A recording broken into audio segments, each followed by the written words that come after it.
Hello friends, I am Megha Agarwal and आज की हमारी क्लास है अकाउंटेंसी की। और अकाउंटेंसी में हमारा चैप्टर है financial statements of not for profit organisation. इस चैप्टर के नेम से हमारे माइंड में फर्स्ट क्वेश्चन अराइज होता है, what is the meaning of not for profit organisation. ये क्या है? तो ऐसी ऑर्गेनाइजेशन जिनका मेन ऑब्जेक्टिव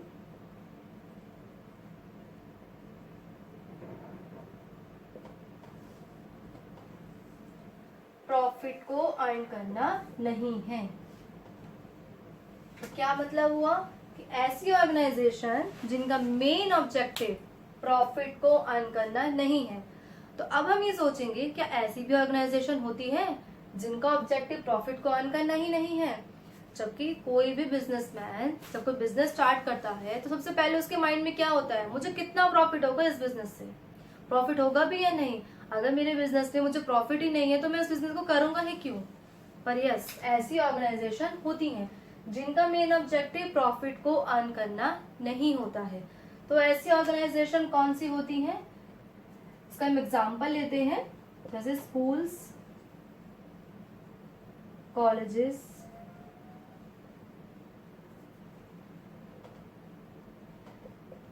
हेल्थ में आते हैं पब्लिक हॉस्पिटल्स, जिन्हें हम गवर्नमेंट हॉस्पिटल्स भी बोलते हैं,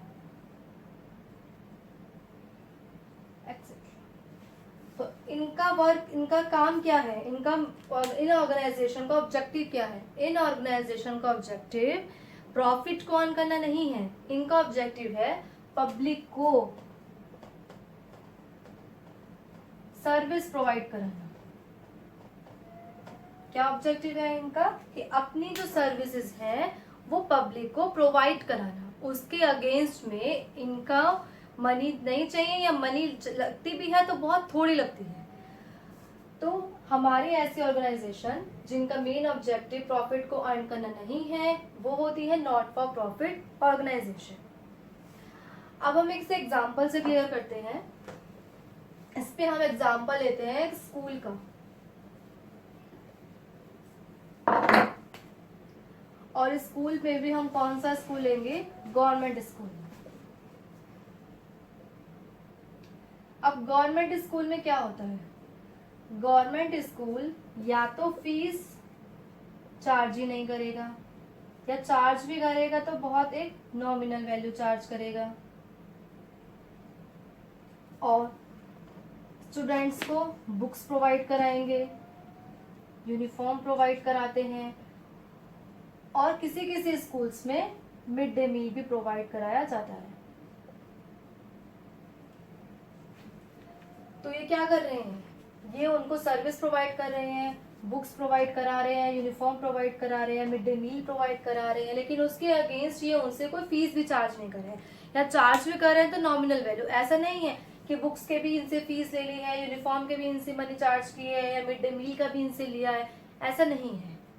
क्या है इनका पर्पस? सिर्फ इनको सर्विस को प्रोवाइड कराना। क्यों करते हैं ऐसा?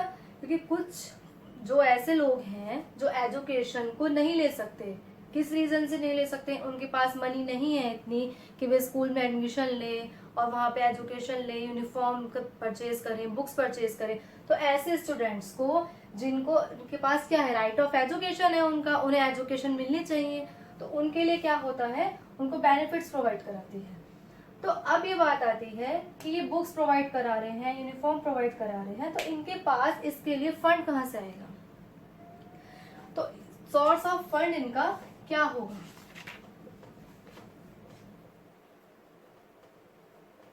तो सोर्स ऑफ फंड इनका होगा डोनेशन। इनको कहीं से डोनेशन मिला है, या गवर्नमेंट ने इनको ग्रांट दी है। गवर्नमेंट ग्रांट क्या होती है? गवर्नमेंट ने स्कूल को कुछ मनी प्रोवाइड कराई है और ये बोला है कि आप इनका यूज किस लिए करेंगे? सिर्फ स्टूडेंट्स को बेनिफिट्स प्रोवाइड करने में ही इनका यूज करेंगे। तो वो गवर्नमेंट ग्रांट है। गवर्नमेंट ने पहले बोल दिया कि मैम आपको इतने पैसे प्रोवाइड कर रहे हैं, आप अपने स्कूल की बिल्डिंग उससे अच्छे से कीजिए, स्टूडेंट्स को बुक प्रोवाइड कराइए, स्टेशनरी प्रोवाइड कराइए, उनको सारी फैसिलिटीज दीजिए जिससे उनको एजुकेशन लेने में कोई प्रॉब्लम भी ना हो। तो सोर्स ऑफ फंड क्या है, डोनेशन हो गया, गवर्नमेंट ग्रांट हो गया, या जो हमारे स्कूल्स के मेंबर हैं, जब मेंबर बनते हैं तो वो क्या देते हैं, एंट्रेंस फीस। तो ये सब क्या हो गए, सोर्स ऑफ फंड हो गए, जिनसे हम अपने सारे क्या करते हैं, एक्सपेंसेस करते हैं। तो नॉट फॉर प्रॉफिट ऑर्गेनाइजेशन क्या हुई, ऐसी ऑर्गेनाइजेशन जिनका पर्पस प्रॉफिट को अर्न करना नहीं होता है। अब हम बात करते हैं नॉट फॉर प्रॉफिट ऑर्गेनाइजेशंस की कैरेक्टरिस्टिक्स क्या है या उनके फीचर्स क्या है। तो इसका फर्स्ट फीचर है एंटिटी। इसका मतलब है कि ये एक लीगल एंटिटी होती है जो अपने प्रमोटर्स से, प्रमोटर्स कौन होते हैं, जो इसको ऑर्गेनाइज करते हैं, उनसे सेपरेट होती है।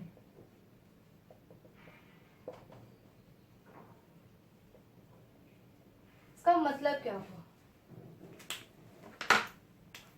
ये कुछ पर्सन्स हैं, इनके माइंड में आया है कि हमको एक एनजीओ बनाना है और हम क्या करेंगे, लोगों की उससे सेवा करेंगे, सर्विस प्रोवाइड कराएंगे लोगों को, किसी भी तरह की सर्विस, जो भी उनका पर्पस होगा। तो ये 5 पर्सन्स के माइंड में एक आइडिया आया कि हम एक एनजीओ बनाते हैं और हम लोगों को सेवा प्रोवाइड करते हैं। तो उन्होंने ये एनजीओ बनाया। तो ये क्या हुए, प्रमोटर्स, और ये क्या है, एक एंटिटी। तो ये एक लीगल एंटिटी है जो अपने प्रमोटर्स, जिसके प्रमोटर्स हैं वो इससे सेपरेट हैं। ऐसा नहीं है कि ये इनके अंडर, मतलब ये इनकी हो गई, या किसी ये बोलेगा कि ये मेरा एनजीओ है, ये बोलेगा कि ये मेरा है या मेरा नहीं।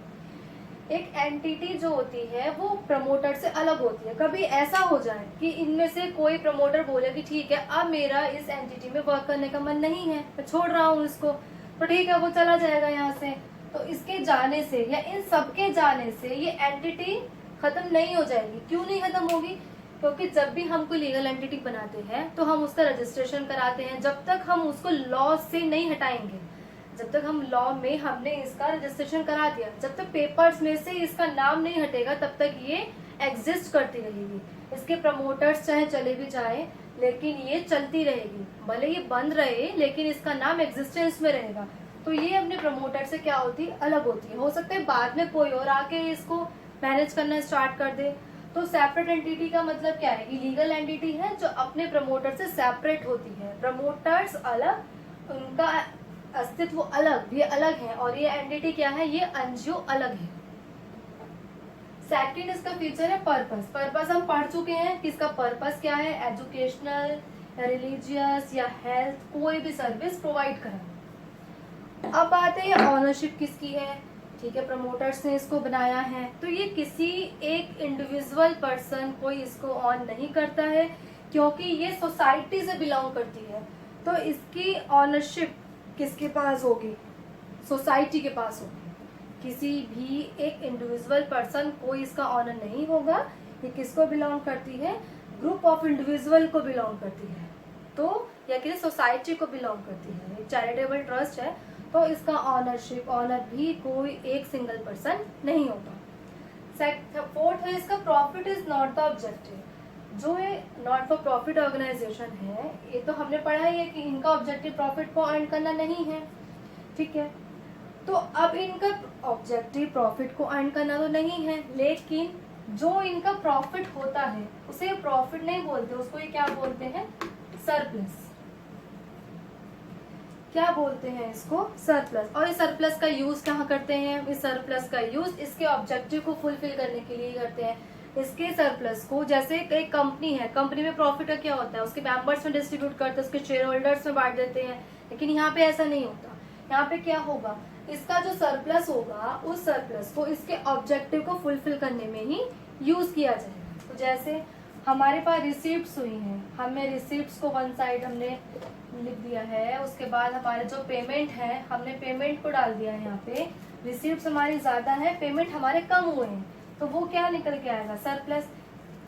अब हम ऐसा कब करते हैं, एट द ईयर एंड या हाफ ईयर एंड पे, तब हम करते हैं, तो हमारा सरप्लस निकल के आया। सपोज हमारा सरप्लस आया 1 लाख, अब इसे 1 लाख का क्या करेंगे, चाहे वो 500 पर्सन मिलकर बांट लेंगे, नहीं, उसका क्या होगा, उसको रखेंगे अपने पास ही, और उसका यूज फिर उसके ऑब्जेक्टिव को फुलफिल करने में ही हम यूज करेंगे। नेक्स्ट है इसमें मैनेजमेंट। अब इसका मैनेजमेंट कौन होता है, इसका मैनेजमेंट होती है मैनेजमेंट कमेटी,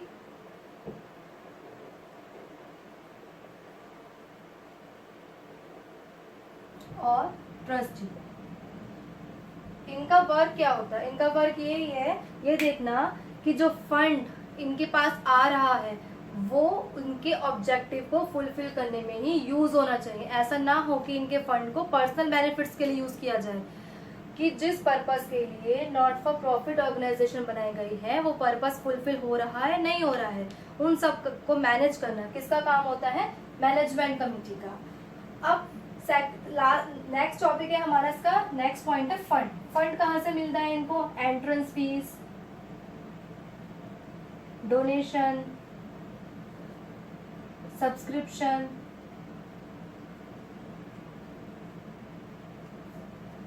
या government grant.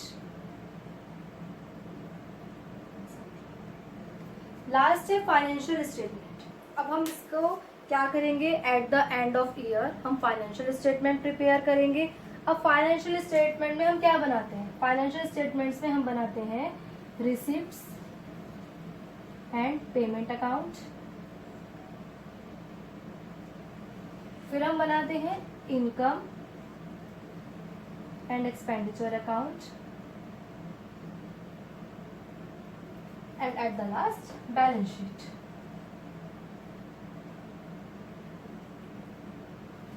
Receipt and payment account में हम क्या लिखेंगे कि हमारी रिसिप्ट्स कहाँ से आई हैं, पेमेंट किधर हुआ है, इनकम एक्सपेंडिचर में इनकम कौन कौन सी हुई, एक्सपेंडिचर कौन सी हुई, और बैलेंस शीट में अपनी एसेट्स और लायबिलिटी को हम शो करते हैं। तो ये था आज का हमारा टॉपिक। आज की क्लास हम यहीं पे एंड करते हैं। आज की क्लास के जो नोट्स हैं वो नीचे वीडियो में डिस्क्रिप्शन में उसका लिंक है, आप वहां से डाउनलोड कर सकते हैं। और अगर आपको वीडियो अच्छी लगे तो आप इसको लाइक कीजिए, हमारे चैनल को सब्सक्राइब कीजिए, एंड प्लीज इस वीडियो को शेयर जरूर कीजिए। Thank you.